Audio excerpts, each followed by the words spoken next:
lembra daquela piada que tu teve que explicar no Roberto Justus, do trem? Sim. Tu pode falar sobre esse caso aí? Ele tá... Posso, não tem problema. Porque pra mim aquela piada era um negócio muito óbvio que era uma crítica ao...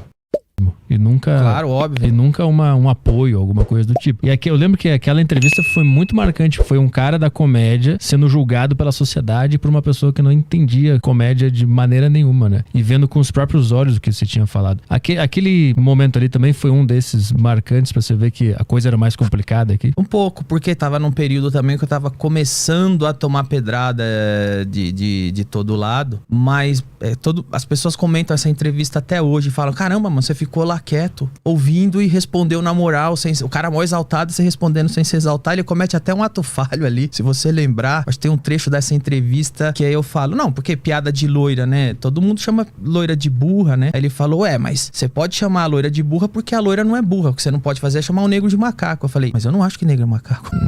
Tipo, você comparou aí, não foi eu?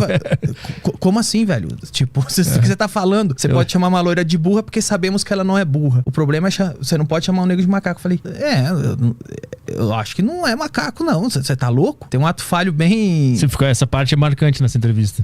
E é isso. Porque o que acontece é que as pessoas acham que você é um moleque que tá falando bosta. Você não sabe. Você é um comediante, cara. Pelo menos de comédia, você tem que saber o mínimo. Uhum. Quem não sabe de comédia é quem sempre tá questionando a comédia. E sempre de um ponto de vista de eu sei o que é. Exato. Nunca de curiosidade de entender. Cara, me explica essa piada porque eu tô entendendo de uma maneira completamente diferente. Deixa eu entender. Nunca é essa vibe, né? Nunca. É sempre acusatório, assim. Sempre. E por isso que eu digo que tem o cinismo aí, cara. É como você disse, a piada do trem, obviamente, era contra os artistas, óbvio. Só que você citou a palavra, eles usam aquilo pra te fuzilar, entendeu? Então, também aí que tá o cinismo. Você cita uma palavra ali que o pessoal vê que dá pra descontextualizar, eles vão te fuzilar. Uhum. É isso. Né? Quando você fala uma palavra, o sistema de alerta da pessoa já ativa. Ele só vê a palavra. Ela nem quer ouvir o que você tá fazendo com as palavras, né? Que você tá montando um cálculo ali com aquelas palavras. Você não tá só dizendo a palavra, né? Exato. As palavras são proibidas. Você citou, ninguém quer saber em que contexto foi. Acho que, eu tava vendo o teu show esses dias da eleição de 2017, 18? Da Serra Elétrica. É isso, que aí você faz a piada da Maria do Rosário de novo lá, e aí você usa a palavra E eu, como eu já sei o que é comédia, eu já tava vendo, né? Ele vai chegar a algum ponto. Eu acho que a maior parte das pessoas para no... Ela tem que ser piada. E aí não ouve mais nada. Porque a piada lá é o juiz não sabendo o que fazer. É isso que é, né? Exato. E tu se por causa dessa piada também, né? Sim. De novo, porque... Mas foi cinismo. Porque a piada acho que é mais ou menos assim... Eu falo... Eu não lembro exatamente como era, mas é alguma coisa que ela deve ser estudada. E aí, como que o juiz fala, né? Ela deve... Porque o Bolsonaro foi condenado porque falou, ela não merece ser estudada. Uhum. Aí eu falei, mas se alguém disser que ela merece... Você falou de uma maneira mais direta. Eu acho que ela merece. Eu falei, calma. Aí o pessoal aplaudiu, vocês não devem aplaudir isso. Calma, tô contando o que é. Uhum. Como que o juiz, se eu falei agora, ela merece, o que o juiz faz? E agora? Eu vou condenar porque ele falou que ela merece, porque eu condenei um cara que falou que ela não merece. Isso. Uhum. Ela merece ou não merece? Sim. Essa era a piada. Só que a própria militância petista na época fez o cinismo. Porque um segundo depois que eu falo isso, eu explico o ponto de vista. E quem ver a piada inteira vai entender que de modo algum eu tô endossando o estudo dela ou de qualquer outra pessoa. Eu só usei a palavra como setup e o punch vem exatamente desconstruindo isso. Só que a militância pegou exatamente e só separou. Ela merece ser cortou, e as pessoas aplaudindo.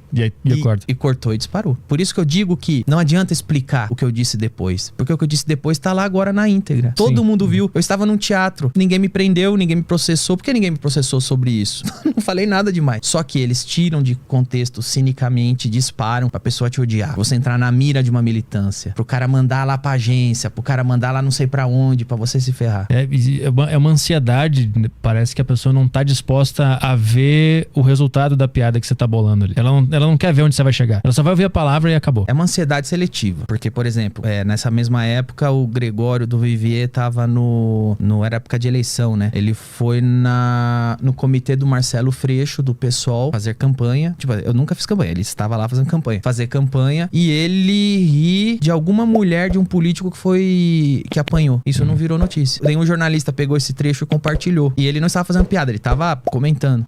Alguma mulher que apanhou de alguém lá que, segundo... porque todos riram ali no PSOL. Segundo as pessoas do PSOL que estavam lá, essa mulher merecia ter Porque todo mundo riu quando ele comentou. Isso não virou. Então existe também a indignação seletiva. É que como eu não respondi qual é o limite do humor corretamente, então eles vão ter menos paciência para entender a minha piada, né? Como o Gregório respondeu corretamente qual é o limite do humor, então eles têm bastante paciência para avaliar uma declaração dele. Foi essa piada que fez tu ser condenado a naquela época? Na verdade, o que fez eu ser condenado à prisão foi uma piada que eu fiz no Twitter. O que aconteceu foi que o Zé de Abreu cuspiu na cara de uma mulher no restaurante. E a Maria do Rosário apareceu e defendeu ele. Tem que ver o que essa mulher fez para merecer isso. Aí eu fui lá no Twitter e falei, não é possível. Ela virou machista do nada. Não é possível. Olha aqui a Maria do Rosário falando o Zé de Abreu cuspiu na cara de uma mulher, como uma mulher provavelmente não é petista, tem que ver o que ela fez, né, pra merecer essa cuspida na cara do santo Zé de Abreu. Eu comentei isso e aí passou um tempo, ela mandou uma censura oficial com o aparato da Câmara para que eu apagasse aquela tweetada. Aquela do Federel, né? Não, essa do Federel foi outra. Ah, tá. Não, é porque ela foi da Câmara dos Deputados. O Federal foi da Tia do Café. Ah, é verdade. Essa foi outra. E aí ela me mandou a censura, mandando eu apagar a tweetada, que eu comentava que, peraí, mas ela é contra o machismo, mas ela, quando é o Zé de Abreu cospe na cara de uma mulher, tem que ver se a mulher não mereceu a cuspida. E aí eu peguei a censura, rasguei, passei no saco, pus no envelope e devolvi. E aí, esse caso foi muito estranho, porque foi uma juíza que viu, se eu não me engano, e ela me absolveu, falou, não, protestou contra a censura, tá dentro da liberdade de expressão, fechou o caso. Do nada, o caso foi parar no Rio Grande do Sul, um desembargador de lá desarquivou o caso, meteu uma canetada, voltou pra São Paulo, eu fui condenado a prisão na primeira instância. O advogado falou, nunca vi isso acontecer. E aí eu fui condenado a prisão em primeira instância. E aí, quando eu fui condenado a primeira instância, é engraçado como artistas que se diziam contra a censura, tipo Caetano Veloso, Paula Lavigne, o próprio Márcio Smelling, começou a fazer uma campanha coordenada dizendo que eu merecia assim ser preso. Por ter passado no saco. Porque eu rasguei uma censura e passei no saco e devolvi. Eu merecia assim ser preso. O Márcio Smelling fez um... O Márcio Smelling, que hoje tá encrencado com a atual e a moral, foi num evento de TV, de mídia, que ninguém perguntou nada pra ele, falando que eu merecia ser preso pelo que eu fiz. E o politicamente correto está certo. Que eu merecia ser preso. Tipo, o Caetano Veloso, que cantou É Proibido Proibir, Paula Lavigne, que já fez movimento contra a censura, apareceu comemorando minha dizendo que eu deveria assim ser por isso. Então, é o que eu sempre digo. O problema não é o que se fala, é quem fala. Tu chegou a ter medo de realmente ser nessa época ou tu sabia que não ia dar nada? Não, eu não sabia que não ia dar nada. Porque eu fui condenado em primeira instância. Olha o histórico do que eu tô te contando. Eu questionei uma deputada, ela usou o aparato estatal pra me censurar, eu rasguei a censura, passei no devolvi, a juíza disse que estava ok, o processo foi reaberto, foi pro desembargador lá do Sul, o cara mandou de volta pra São Paulo, eu fui condenado em primeira instância. Então as pessoas falavam, isso aí não vai dar nada, eu falei, certeza? Porque parte já foi. E aí eu sou condenado em primeira instância e eu vejo uma movimentação de artistinhas da panelinha da Beautiful People dizendo que eu devo sim condenado, com uma movimentação que contraria o próprio histórico dos caras, quando já se viu Paula Lavigne e Caetano Veloso comemorando que um artista foi condenado por rasgar. Os caras não estavam nem aí em contrariar o seu próprio marketing pessoal de contra a censura, desde que eu fosse. Então eu percebi que tinha um movimento estranho. Do mesmo jeito que na primeira instância caiu numa juíza que me condenou, justiça no Brasil às vezes é a cabeça do juiz. E se o próximo acha que eu tenho que ir, eu vou. Mas aí chegou a se preparar psicologicamente pra ser... Sim. Eu cheguei e comecei a falar, como que é? As minhas pesquisas eu descobri que o que eu ia mais ter... Quero ver Prison Break na hora. Se fosse Prison Break tava bom. Mas é uma série que ensina a fugir da... Mas eu comecei a pesquisar como era, porque a que eu ia ser uma no interior. Comecei a ver tudo, pra onde que eu iria. Provavelmente a pior coisa que eu ia passar lá não ia conseguir dormir, que tinha muito rato, barata e pernilongo. Os cobertores iam ser divididos. E sempre tem aqui, se os caras me... Mas acho que não vão, acho que... É só de menos. Perto de tudo. Perto de tudo. Mas aí tu quase perdeu o réu primário, né? Ou chegou a perder? Como foi na segunda instância, passaram-se alguns anos. Graças a Deus, acho que foi anulada essa minha condenação. E depois de anulado, eu não perdi mais o réu primário. Eu lembro que tava várias notícias, né? Que tava quase ia perder e na próxima ia se fuder. Próxima instância eu ia...